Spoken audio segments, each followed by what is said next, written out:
what we're going to talk about today are, so it's broken up into skills. We're talking about the People Smart skill 1, which is understanding people. And so, Yogi Berra said you can see a lot just by listening. I had an elder in a church I worked for. He carried this large leather portfolio thing. I don't really know what he kept in it. But you would be presenting in a meeting. If he thought what you said was not worth anything, and you're the one speaking, he would close that portfolio loudly. He would put it back on his lap, and he would turn away from you. Just to let you know, more or less, he was done with you. It was, I don't know that I've ever been dismissed before or since. So You could not be dismissed more verbally. you could not, and he didn't say anything. I mean, the words never came out of his mouth, but it was clear. He was done with you. And I think I've worked for a lot of guys like that. They just kind of have their own way of letting you know without letting you know. That's it. And I worked for a guy here in Central Arkansas. He's in his 80s now, but he's a divorce lawyer in town, and you always knew what he was thinking. And I think sometimes we try and make understanding people a little harder than it is.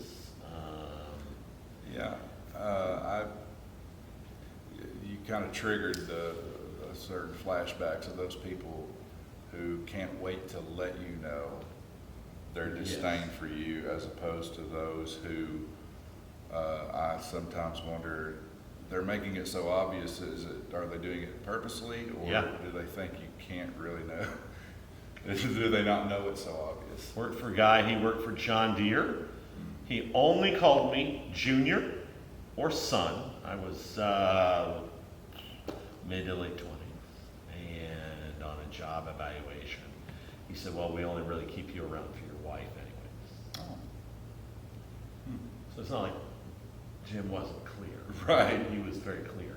What I think we argue about, or what we worry about, and what is almost undiscernible is, what is the motive for why you did that? I think we can understand that behavior. It's very clear. You need, for whatever reason, to call me son and me to be that person, right? You need that. I don't know why he needs that, Jeremy. I don't know that. And that's where we kind of get lost. When I teach my acting students, has been sort of the verbiage of acting teacher in the last half of the 20th century to talk about motive. The problem is, when do you know your own motive? How often are you, on a frontal cortex sort of way, right? How often are you aware of? Well, depending on how engaged I am in the moment, the person that had to keep you at a certain level was almost a way, to me, I would think, well, that person's just, it's for their own self-aggrandizement. Yeah, but why? But why? Yeah. But why? Well, Why do they need that, right? Without knowing the person, I would immediately just assume this person is an insecure individual. The only way to feel better about me is to make sure you know I feel less about you. Yeah. I know 1,000 of those people. Sure. Very common in law enforcement. I bet. When I teach this in acting, I have these Russian nesting dolls. I set them all out, and I'll say, okay, why are you here? And I'll open that and I'll put it in wire. Okay. And so I do that a couple times, and a few years ago I did with a student. She said, I don't know, skip ahead to the end. It has to do with my mother somehow. Like she wouldn't, so I went, put the littlest one out there, right? Like, why do we do, like for me, a part of me, even though he's been dead a year and a half now, a part of me will always be trying to prove to my father that I am indeed worthy, right? Like, we could be engaging about something that is unrelated, you not even know that relationship is difficult for me, right? And yet, that's operating. But we all do that on some level, even if it's a subconscious level. Absolutely. We just don't always know it. Exactly. We don't always know it is the thing. And so this first chapter is about understanding people. I mean, we've both been married and divorced. I mean, Yeah, you could psychoanalyze. you can wear that one out, right? And they're doing it to us. Absolutely. Not to be Well, hypocrite. and as I tell all of my classes when they show up here in the theater with me is, I know that 90% of you have been to ratemyprofessor.com, right? And you've seen my score, and so and the comments about me, and you've analyzed, and then I've got Common about. spelling? Yeah, right, exactly, yeah. Well, Never heard of it. Well, and here's the deal. It's I'm the oldest student, so. well, but they're also doing the same thing personally, whether they went to ratemyprofessor.com. I've got 5 minutes, 10 minutes. I don't know what the time limit is. There's a short window of time when these students come out here in these seats, right? To go, and they will decide, oh, I like this guy, or I don't like this guy. I want to learn from this guy. I don't want to learn. They know very early on whether or not they're going to devote a certain Absolutely. amount of. Am I going to engage with this guy, or am I going to not, right? That's my job, in that first class period, which is all about like, hey, here's a syllabus and blah, blah. It's never about that for me. It's about, can I find a way to engage? And you're smart enough to know that you're going to connect with some and not connect at all with I'm not. others, and you're going to be on different levels with some. But you're also making an impression as the person standing up here on the people sitting out there that they are not. Yes. Yes. I could tell you teachers I had back in 1998 that wouldn't remember me from Adam. Right. I remember little things about them, and if you let me share this, I Yeah. think maybe this will sum up a little bit about what we're talking about. I had someone I was very good friends with, came to me, make this as short as I can, came to me about a friend he had from years ago who was looking to move to the area and wanted a job. But this department had a certain individual under me that had been there for 20 plus years, and the person that he was recommending had a bad relationship with this one. He was worried if he applied, this guy under me was going to keep him from getting the job because he didn't like him from 10 years ago, okay? Now fast forward, I tell, look, this is how it works. Tell him to fill it out. We'll go from there, et cetera, et cetera. I go to this person that this guy has nightmared about for 10 years. This guy doesn't like him. This guy hates his guts. Has blackballed him from the county, so to speak. And the guy, the major, doesn't even remember who the guy is. Yeah, I don't remember. Yeah. And I shared that with class after class and recruit after recruit to say, look, you're making, our supervisor, Sure. you're making an impression on this group of people that sticks with them for a lifetime. Yeah. So be careful, be very careful about your P's and your Q's. Be careful about your walk and your talk, because they'll think that you've got some impression of them that they'll carry with them that'll come back and haunt you into your 15 years, and you don't even remember who the person is. You sure don't remember the incident, etc. Those kind of relationships and even instances have a lot more bearing depending on. I think about that all the time at the invariable thing that happens at the end of every semester, right? There's always at least, there's probably more than one, at least a student who will come to me and there's a sob story. I gave a final in here. I didn't have to. She missed it. It was a proctored final. She missed it. She gave me a couple of reasons, but I let her come in here and take it, and it changed her grade. She had a very good grade. She was going to get a very mediocre grade, and even at partial credit, it brought her back up, right?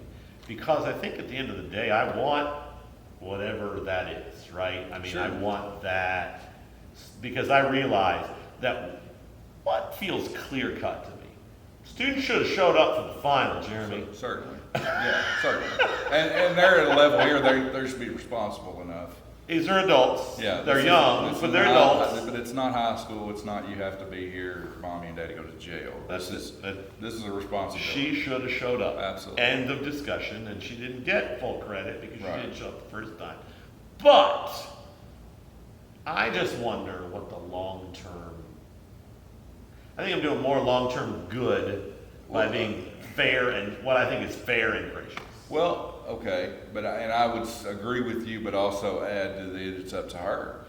Absolutely. That's up to her. I mean, there is a limit to what you can do to where ultimately it's. She did not get the You original gave her grade. every single I did. benefit of the doubt, I and did. now it's up to her. And if she expected more, then, No, I don't think so. She was very kind.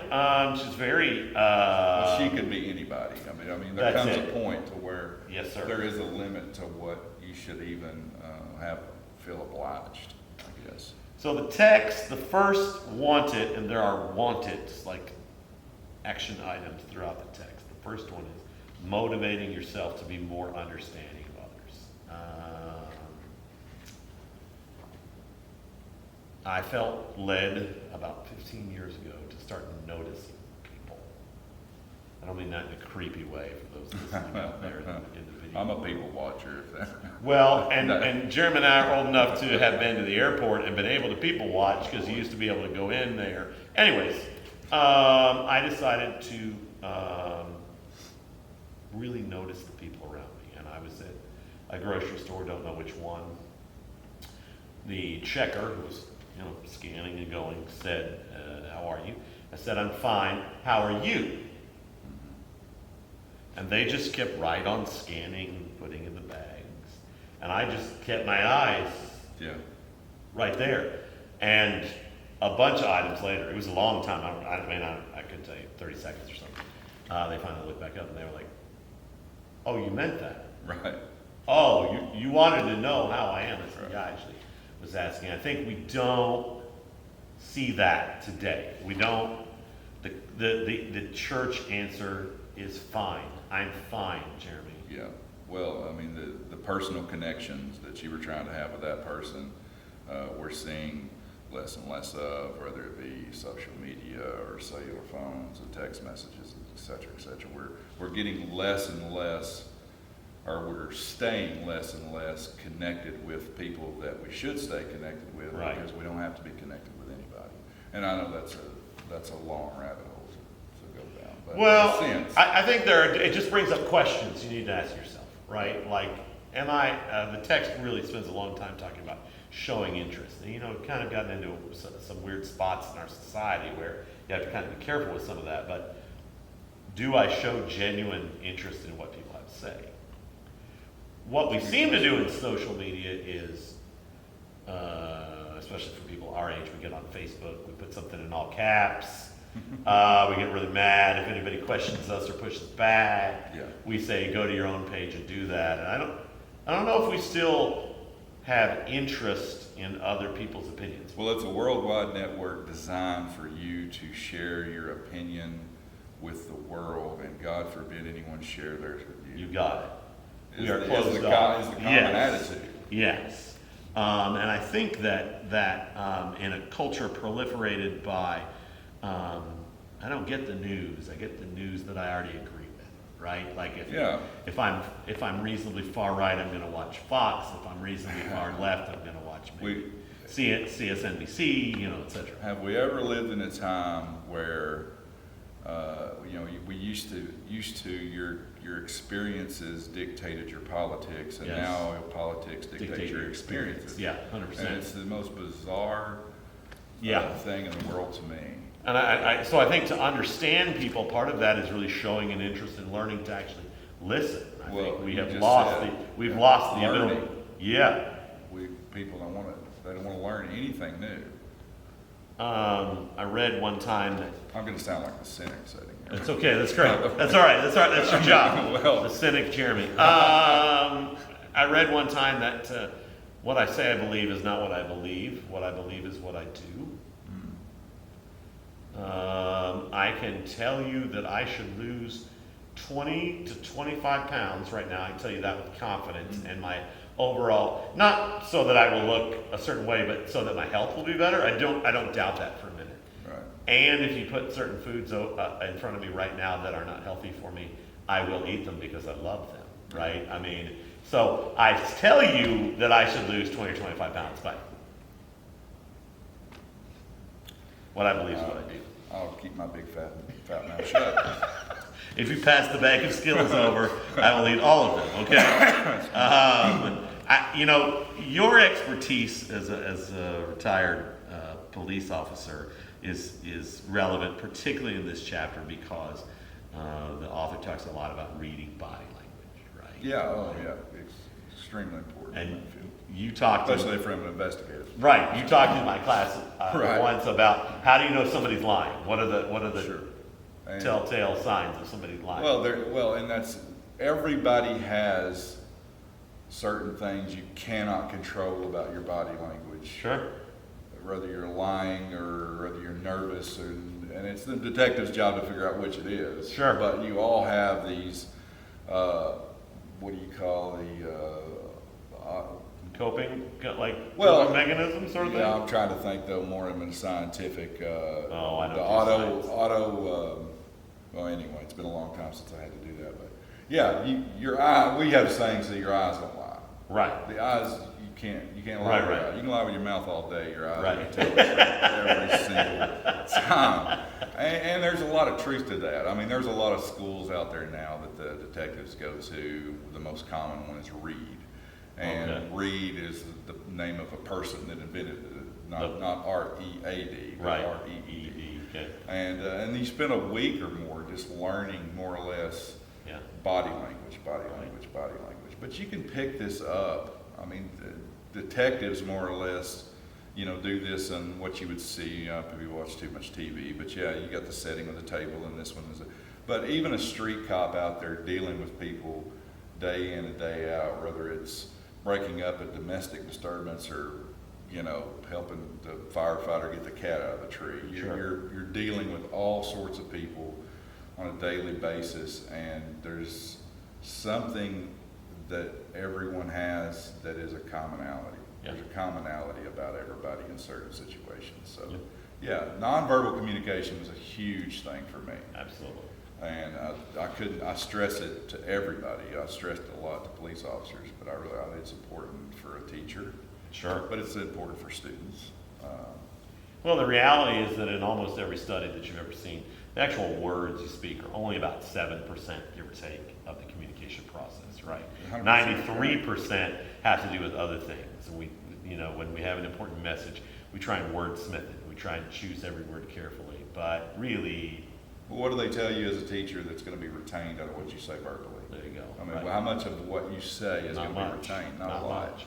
I don't believe you're going to remember any particular lecture of mine 20 years from now, but you're going to remember how you felt about being in my You class. still can remember what you learned That's from it. the lecture. That's and it. that's what the goal is. That's what I took Teacher. away, right? Yeah, that's it. exactly.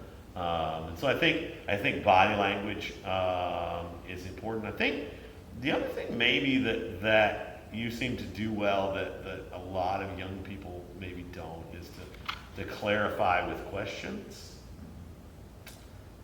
I'm learning slowly. When I have an oral comm student, they're getting ready, and they start with a question to begin a speech. It's often not a good question, right? Because they'll say, how many of you want to play video games or want more time to play video games? But if they've asked that to a bunch of old geezers like us, Right. then It's I a mean, know your audience know question. your audience because Yeah. I couldn't care less. And if you ask the wrong question, then you don't get where Well, you've you're lost going. them before you began. That's it. That's it. You said what you've told them is you're doing a speech about something they don't care about, right? Right. And I think in the context of interpersonal communication, a lot of times while you're talking, I'm amping up to my next comment, sermon, Yep. whatever, and I'm not really hearing what you're saying. I am thinking about what I am going to say next. And I think if folks could ask more open-ended questions that would draw out further, but then the other side of that is you have to listen. Right. Not everybody likes to listen. So, A lot of people wait to talk. yeah, I appreciate that people actually think before they talk because I rarely, if ever, do that.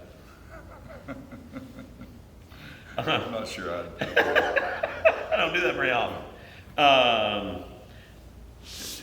The other thing that I think is important in the text, and we'll leave them to go here, is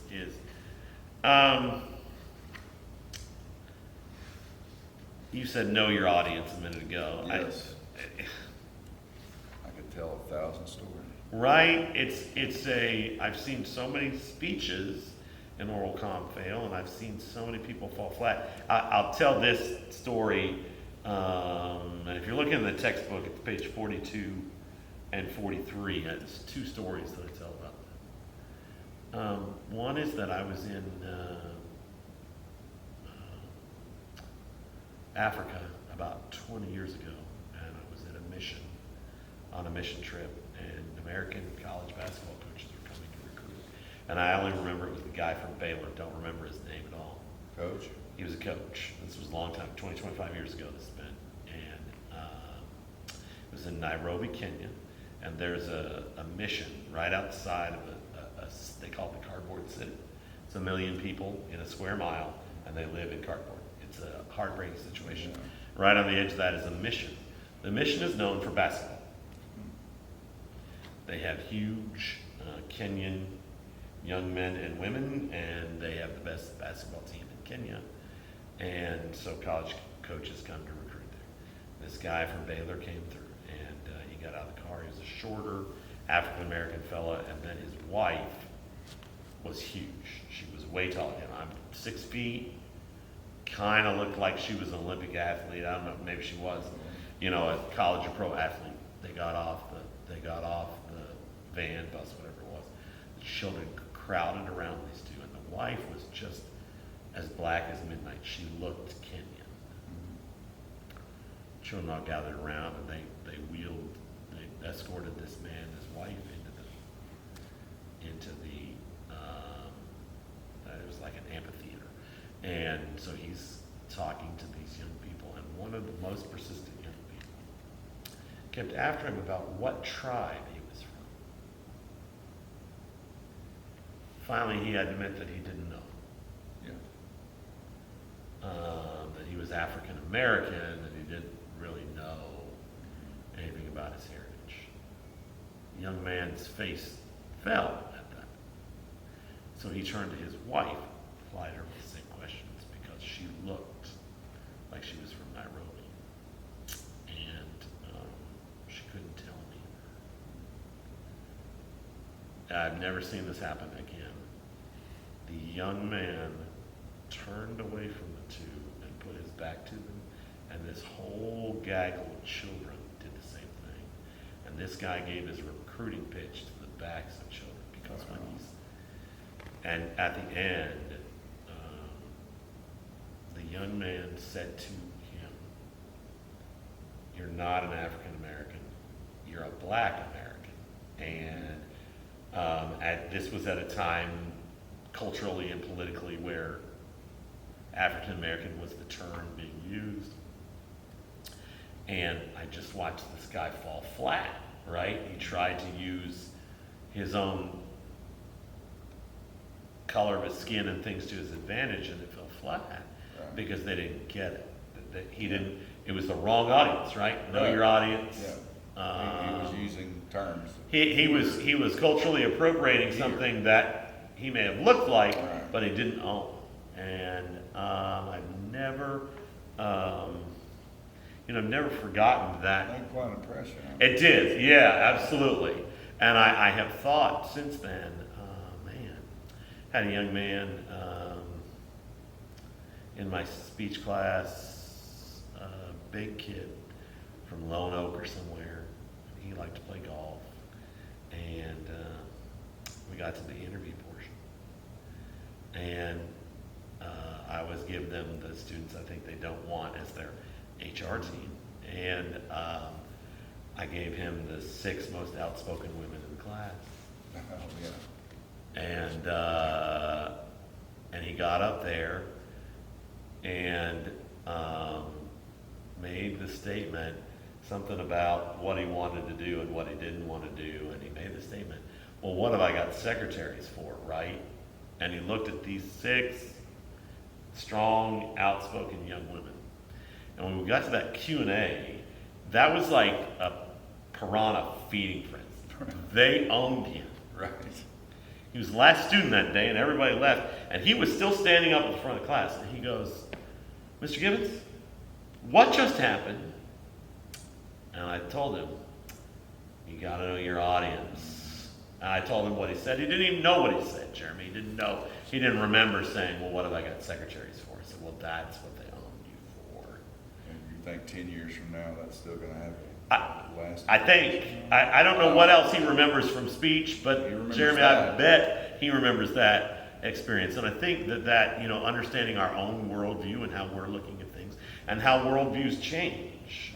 We're old enough to have watched it, especially here, right? The outlook is not the same as it was. You probably heard me say, I know I've said it to Steve, this is not the same place I went to school with in 1998. Right. And I'd be a fool to think that I was walking back into it. But we got a lot of foolish I understand thinking that. people out there. I understand that. That believe they're still living in a different, anyway. It's important to know your audience. It If is. you're going to understand them, you better figure out who they are that you're talking to, right? The textbook at the end of the chapter gives some great thoughts on how to live it, which I love about this textbook. And so you may want to take a look at that. But we're here, and that was people skill number 1.